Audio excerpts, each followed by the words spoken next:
ദൈവത്തിനു മഹത്വം. നമ്മുടെ പ്രതിദിന ആഹാരം ഡിസംബർ 3. യേശുവിന് കീഴടങ്ങുക. ഞാൻ ബോധിപ്പിക്കുന്ന യഹോവയുടെ വചനം കേൾക്കണമേ, എന്നാൽ നിനക്ക് നന്നായിരിക്കും, നിനക്കു പ്രാണരക്ഷയുണ്ടാകും. യിരെമ്യാ പ്രവാചകന്റെ പുസ്തകം 38-ാം അധ്യായം 20-ാം വാക്യം.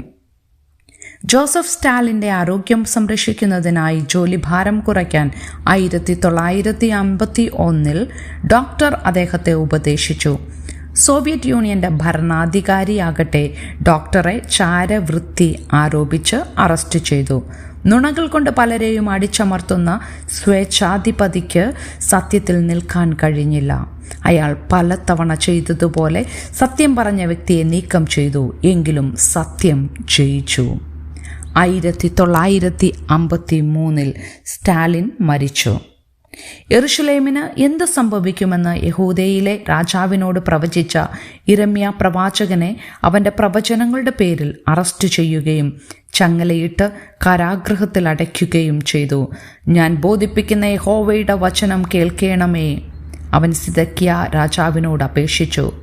നഗരത്തെ നിരോധിച്ചിരിക്കുന്ന സൈന്യത്തിന് കീഴടങ്ങുന്നതിൽ പരാജയപ്പെടുന്നത് കാര്യങ്ങൾ കൂടുതൽ വഷളാക്കുകയേ ഉള്ളൂ എന്നും നിന്റെ സകല ഭാര്യമാരെയും മക്കളെയും പുറത്ത് കൽദയരുടെ അടുക്കൽ കൊണ്ടുപോകുമെന്നും യിരെമ്യാവ് മുന്നറിയിപ്പ് നൽകി.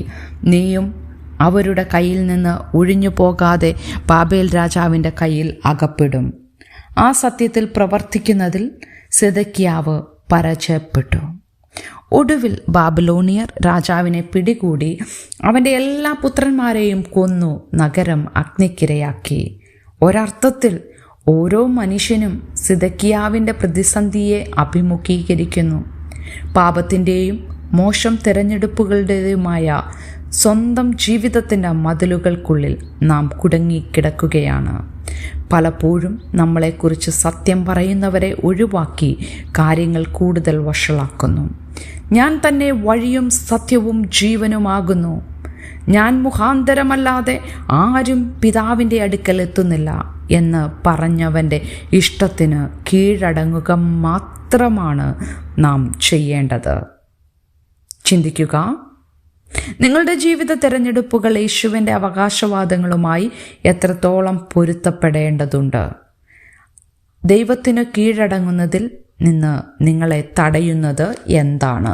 ദൈവത്തിന് മഹത്വം.